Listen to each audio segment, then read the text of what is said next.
जय हिंद। सभी देशवासियों को जन्माष्टमी की ढेर सारी शुभकामनाएं। आज जन्माष्टमी के अवसर पर हमें कृष्ण भगवान की वो बात याद रखनी चाहिए कि इस पृथ्वी को राक्षसों के आचरण से उतना क्षति नहीं पहुंचा जितना महात्माओं के मौन धारण ने पहुंचा दिया। और ये हकीकत है, समाज में गलत लोग ज्यादा नहीं है लेकिन वो बढ़ चढ़ के बोलते हैं और अच्छे लोग चुप रह जाते हैं। इससे गलत लोग फायदा उठा लेते हैं। समाज में 10% से भी कम चोर होंगे लेकिन 100% घर में ताले बंद होते हैं। तो आज भी वो कृष्ण भगवान के दिए गए उपदेश आज के डेट में भी रेलेवेंट बने हुए हैं। तो उनकी बातें हैं और हम सबको इसको आत्मसार करके रहना चाहिए।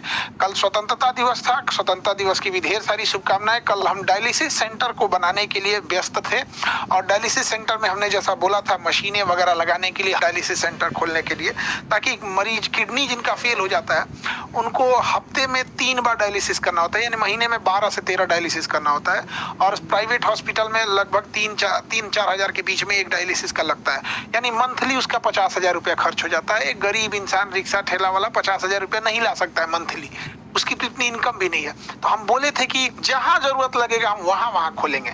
अभी बहुत जल्दी हम लोग पहले पटना में इस शुरुआत कर रहे हैं क्योंकि यही सेंटर है तो यहाँ से मैनेज करना इजी हो जाता है। अभी जस्ट इसके बाद हम लोग बनारस डालने वाले हैं सेंटर। ब्लड बैंक की भी स्थापना होगी तो भी बनारस में होगी, फिर दिल्ली में भी होगी, महाराष्ट्र में भी होगी। तो ऐसा नहीं है कि केवल हम वहाँ, बस ये जरूर कहेंगे कि शुरुआत यहाँ से कर रहे हैं। धीरे धीरे एक्सपेंड इसको लगभग जहां तक हमसे पॉसिबल होगा वहां तक इसको लेकर जाएंगे। और रक्षाबंधन में भी बड़ा व्यस्त रहा सब लोग को। हमने बड़ा धूमधाम से, हमारे यहाँ राखी बांधी जाती है, राखी बनाया जाता है। अब एक्चुअल क्या है, राखी की शुरुआत हमने तो किया नहीं था, राखी तो एक पूरी परंपरा है। लेकिन हमारे यहाँ कैसे ऐसी राखी बांधी जाती थी, एक्चुअल में आज से 10 साल पहले जब हम लोग पढ़ाना चालू किए थे तो उस समय रक्षाबंधन की जब हम छुट्टी दे रहे थे तो बहुत सारी लड़कियों ने पूछा कि सर आप राखी बांधने जा रहे हैं कि नहीं जा रहे हैं। तो हमने बोला था कि बबनी लोग, मेरी अपनी बहन नहीं है इसलिए हम रक्षाबंधन में घर नहीं जा रहे हैं। तो उसी समय एक लड़की ने राखी बांध दिया था यहाँ पर, तो हम थोड़ा सा मिठाई मंगाए और उसे दे दिए यहाँ पे। और उसको देख के बाकी सारी लड़कियों ने भी राखी बांधा और धीरे धीरे ये सिलसिला चलते रहा। आप पुराने फोटोज वीडियोस देखेंगे रक्षाबंधन के तो उतनी भीड़ नहीं दिखेंगी। अभी क्या है, अभी तो बहुत ज्यादा है यहाँ पे। तो रक्षाबंधन मेरे लिए सालों से इंतजार करते हैं इस रक्षाबंधन के त्योहार का। पहले कम लड़कियां थी, अभी बहुत ज्यादा हो गए हैं। पहले बहनें कम थी, अभी ज्यादा बहनें राखी बांधने लगती हैं यहाँ पर। हम पहला राखी जो बनवाते हैं वो हैंडीकैप लड़की से बनवाते हैं।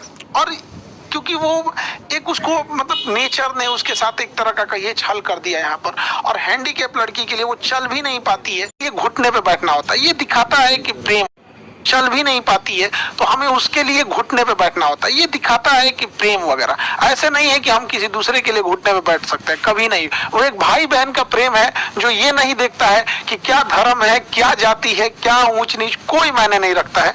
दुनिया में सबसे अच्छा प्रेम भाई बहन का लगता है, जो सुबह झगड़ा करके फिर शाम को भैया ये काम है, बहन ये कर दो कर दो। तो हमारे अपने घर में नहीं थी इसलिए हमने हजारों बहनों से राखी बनवा लिया। और सभी बहन लोग को जो शिकायत कर रही है उन लोग को भैया हाथ जोड़ के भैया को माफ कर दो। कई लड़कियों का कहना है कि सर आप ये बताइए एक साथ 10-10 लड़कियों से क्यों राखी बनवा रहे थे। मेरी बहन लोग ये बताइए, अगर एक साथ हम लोग 10-10 लड़कियों से राखी ना बनवाए तो क्या एक दिन में हो पाएगा? तो काफी ज्यादा, तो पता चला 2-4 दिन उसी में लग जाएंगे। 1-2 लड़की रहे तब तो ऐसा पॉसिबल होगा। तो कुछ लड़कियों की ये शिकायत थी। बबनी बहन लोग, हमको अब समझिए हमारी भी मजबूरी क्या हो जाती है इसी वजह से। दूसरा क्या था ना कि अगर जल्दी जल्दी राखियां उतनी नहीं बांधी जाएंगी, लड़कियों की फास्टिंग रहती है, भूखे में ज्यादा हो जाता है। अब एक लड़की आके शिकायत करी है, सर हमारा आरती इतना रह गया। देखिए 10-15 हजार जब राखियां बांधी जाएंगी तो आरती के लिए अगर उतने टाइम बहुत बार नहीं मिल पाता है तो हम लोग उसके लिए एक भाई बहन का प्रेम है और इसी में सब चीजों को लेके चलना रहता है। संख्या ज्यादा हो जाने की वजह से आप भी समझते हैं थोड़ा सा मैनेजमेंट को भी देखना रहता है। एक जो सबसे हमेशा हम राखी में हर लड़की को कहते हैं, लेकिन बदमाश सब सुनेगी सब तब तो हम कहते हैं राखी लंबी वाली लेके आना। एक सिंपल सी राखी आती है धागा जैसे लंबी वाली, क्योंकि शुरुआत की ही राखियां कलाई पर बांधी पाती हैं। फिर जब कलाई मोटा हो जाता है तो राखी बंध नहीं पाता है। अब कई लड़की जब वो राखियां जो एक्चुअल उनकी भी क्या गलती है, राखी बनाने वाली कंपनी भी क्या सोचती होगी कि इसे कलाई पे बांधना है, उसे थोड़ी पता कि किसी की कलाई हाथी की इतनी पैर की इतनी मोटी हो जाएगी। तो लास्ट में जो राखियां होती हैं वो बंध नहीं पाती है। तो फिर मजबूरी में क्या होती है, उन राखियों को एक पर रख के फिर उसे दूसरी किसी बड़ी राखी से लपेट दिया जाता है, बांध दिया जाता है। तो खैर इतना लंबा प्रोग्राम रहता है तो एक साथ करने के लिए थोड़ी सी मजबूरी रहती है। और उस दिन लड़की लोग को बोल भी नहीं सकती, गुस्सा भी जाती है तो भैया ये बात ठीक नहीं है। लेकिन समझिए बहन लोग इस नेक्स्ट टाइम पे और बेहतर करेंगे।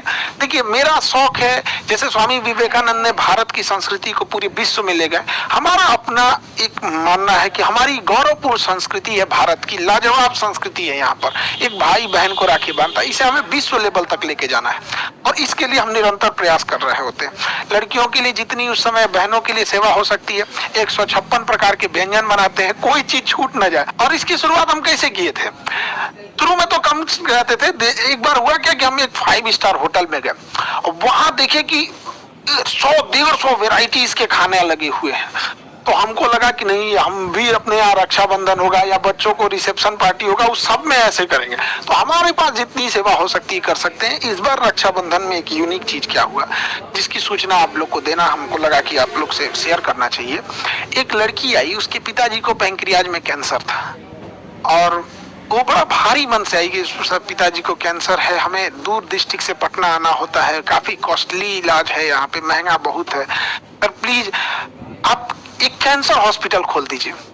अब हमको ये नहीं समझ में आया कि हम क्या कहना चाहें, और क्योंकि हम डॉक्टर खुद नहीं हैं और ना ही हमको कैंसर हॉस्पिटल के बारे में बहुत ज्यादा मतलब कितना खर्च आएगा ये सब का आइडिया भी नहीं है। लेकिन रक्षाबंधन के दिन एक लड़की राखी बांधने के बाद अगर किसी भाई से ये बात कहे तो भाई मना कैसे करे, आप बताइए। हम ऐसे धर्म संकट में फंस गए कि हम क्या करें। तो हमने ऐलान कर दिया कि हम कैंसर हॉस्पिटल खोलेंगे और उसके बाद से हम रिसर्च करने लगे। राखी खोलने से पहले हम कई डॉक्टरों से बात की है जिन्हें हम पहले से जान रहे होते हैं, तो उन्होंने कहा कि सर हम जरूर आपका हेल्प करेंगे, आपका सपोर्ट करेंगे। हम उन डॉक्टरों का भी बहुत बहुत धन्यवाद देते हैं जो इस मुहिम में उन्होंने हमारा हौसला बढ़ाया और हमें एक मोरल सपोर्ट दिया, बहुत इसके लिए धन्यवाद देते हैं। क्योंकि हमने क्या किया था, अभी जस्ट कुछ दिन पहले ही हमने ऐलान किया था कि हम डायग्नोसिस सेंटर, ब्लड बैंक और हॉस्पिटल डालेंगे। अभी जो हम लोग एक्सरे मशीन लेके आए, महज 35 रुपीज, 35 रुपए में एक्सरे करके दे देंगे आप। तो उससे किसको फायदा होगा? कोई बर्तन मांजती है, किसी घर में झाड़ू पोछा कर रही है, कोई ऑटो चला रहा है, कोई रिक्शे वाला है, कोई सब्जी बेचने वाला मजदूरी कर रहा है, तो किसान है, स्टूडेंट है, इन लोग के पास इतने पैसे नहीं होते हैं, इनके लिए 300-400 बहुत मायने रखते हैं। आप ऐसे नॉर्मल एक्सरे कराने जाएंगे 300-400 रुपए लगेंगे। हम ये नहीं कह रहे हैं कि अमीर लोग के लिए तो हमेशा से बेहतरीन हॉस्पिटल थे, ये गरीबों के लिए है। तो हम अपने आप को रोक नहीं पाए क्योंकि इसी देश ने हमें सब कुछ दिया है, अब वापस इसी देश को लौटा के चले जाना है। अब ये जो चीजें हैं इसको लेके तो नहीं जा पाएंगे, इसलिए इसको लौटा के ही जाएंगे। सब कुछ चीजें इसी देश का बनाया हुआ है। अब कैंसर हॉस्पिटल के लिए हमने बोल तो दिए हैं, लेकिन अभी क्या है कि उसमें बहुत वर्क करना है और बेस्ट इस चीज को किया जाएगा। आप सब लोग की दुआएं साथ रहती हैं।